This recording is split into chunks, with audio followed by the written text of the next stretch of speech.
अच्छा, रवि भैया का आपने जिक्र किया, हमको एक चीज और याद आ गया। अभी रवि भैया कांड किए थे समोसा संसद में। तो गोल बाजार में अलग, हर जगह पे 5 स्टार होटल में उसका रेट ज्यादा हो जाता है। एक दिन ना हम लोग दोनों लोग बैठे थे सदन में और साथ में ही बैठते थे हम लोग। कुछ ऐसा जोक मार देते, मैं जोर जोर से हंसने लगा तो सामने से जो अध्यक्ष जी थे उनका नजर गया तो मैं सब पका गया और बोले,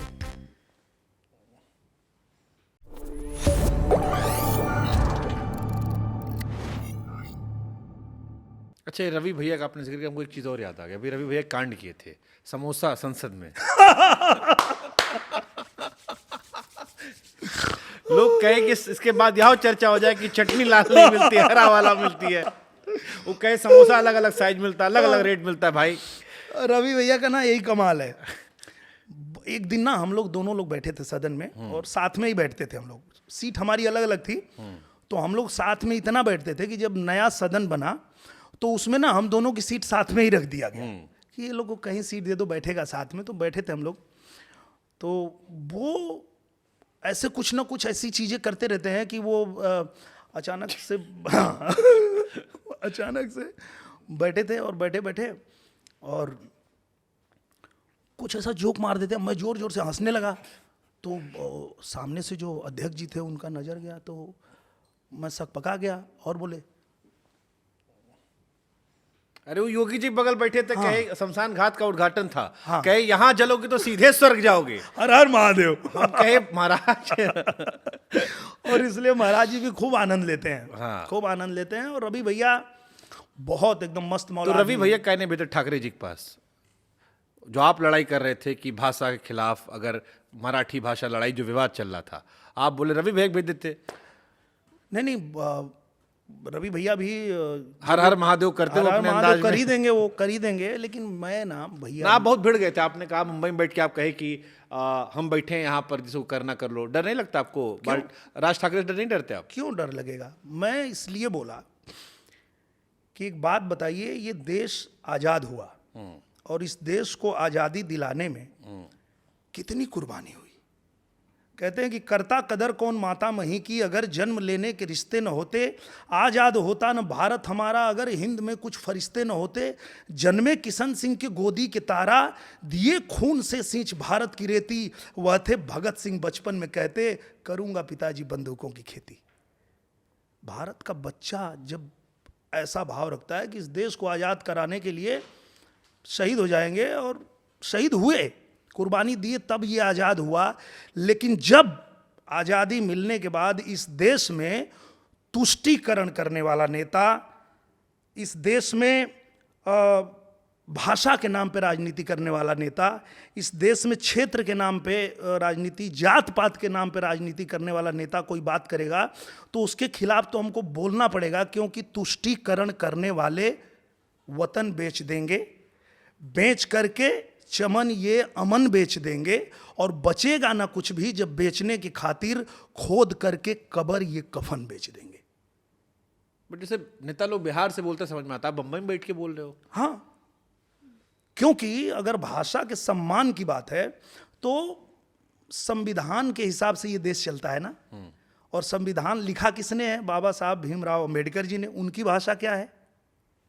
मराठी है। यही की, हाँ सही बात है। तो हम उस संविधान की अगर हम इज्जत करते हैं और उसके हिसाब से रहते हैं तो उनका सम्मान हम कर रहे हैं। आप तो उनका ही सम्मान नहीं कर रहे हो। आप संविधान के जो अनुच्छेद 19 है कि कोई किसी भी राज्य में रह सकता है, कोई भी भाषा बोल सकता है। मतलब इस पे हमने भी एक वीडियो बनाया था। हमने कहा था अगर मारना ही है तो बड़ा बड़ा फिल्मी सितारा लोग रहता है, आप ही तो businessman महाराज रहता है। हम लोग की तरफ भेजे थे। हाँ, कि करता है। आप गरीब ठेला वाले को नहीं मारो, रिक्शा वाले को नहीं मारो। वो आदमी सर्वाइवल के लिए आया है, गांव देहात से अपना घर बार छोड़ के 4 पैसा कमाने आया है। उसको क्या हिंदी मराठी में फंसा रहे? उसके पेट का सवाल है कि रात को खाना मिलेगा नहीं मिलेगा। इतना बड़ा बड़ा बॉलीवुड है, इनको पकड़ो, कहो कि मराठी कंपल्शन है। और भाषा सीखना खराब नहीं है, नहीं। सीखिए, हम भी यहाँ रहेंगे, सीख लेंगे, मराठी का सम्मान है। लेकिन उसको आधार बनाकर पीटना गलत है, गलत है। अपराध है ये। हम कलकत्ता में पढ़े हैं, आमी बांग्ला बोलते पारी, खूब भालो करे बांग्ला बोलते पारी। हम वहाँ पढ़े हैं तो बोल रहे हैं। हमारे बच्चे महाराष्ट्र में पढ़ रहे हैं, उनसे आप बात करिए, वो मराठी बोलेंगे, वो पढ़ रहे हैं मराठी। भाई जिसको आती है वो तो बोलेगा ही। और अगर हमसे भी आप महाराष्ट्र में मराठी में ही बात करेंगे तो वो सुन के मैं भी सीख जाऊंगा। आप तो खुद ही हमसे हिंदी में बात करते हैं। अच्छा, ये लोग भी। हाँ, अब ये राजनीति करने के लिए भाईचारा खत्म मत करिए, क्योंकि मैं ऐसा कहता हूं कि हम जब काम करते हैं, यहाँ फिल्म बनाते हैं, मराठी बोलने वाला, तेलुगु, तमिल, कन्नड़, पंजाबी, गुजराती, मराठी, भोजपुरी, ये सब एक साथ मिल के काम करते हैं, क्योंकि हमारे बीच में भाईचारा है। और अगर इस भाईचारा को खत्म करने के लिए कोई राजनीति करना चाहता है तो वो नेता बहुत बेचारा है, क्योंकि हम हिंदी बोलें, मराठी बोलें, गुजराती बोलें, कन्नड़ बोलें, तेलुगु बोलें, पर हम गर्व से कहते हैं कि हम हिंदुस्तानी हैं और ये पूरा हिंदुस्तान हमारा है। पूरा हिंदुस्तान हमारा है और हम सब भाषा का सम्मान करते हैं। हाँ, मतलब किसी को सम्मान देने के लिए किसी को अपमान करने की जरूरत नहीं है। और उस आदमी का तो ये तो देखिए ना, वो दायरा उसने समझ लिया कि हमको यहां से बाहर जाना ही नहीं है।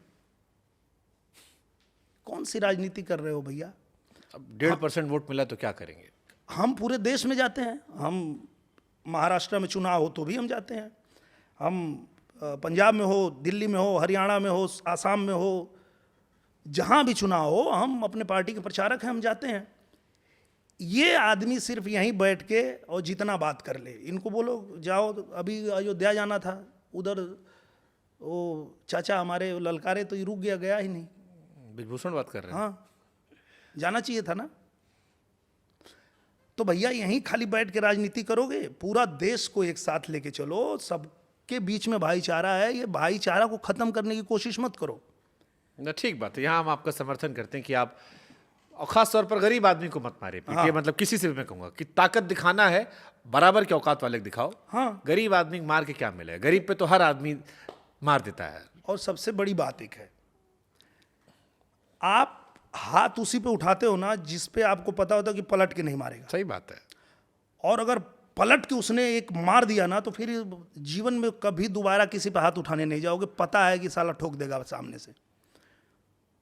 तो हर किसी को एक चीज तो समझना चाहिए, अपना अधिकार, कि आपका अधिकार है कि आप कहीं भी रह सकते हैं, कोई भी भाषा बोल सकते हैं। और अगर भाषा बोलने के लिए या कहीं और राज्य में रहने के लिए कोई आप पे हाथ उठाना चाहता है तो वो कानून तोड़ रहा है। एक मारता है तो उसको 2 मारो।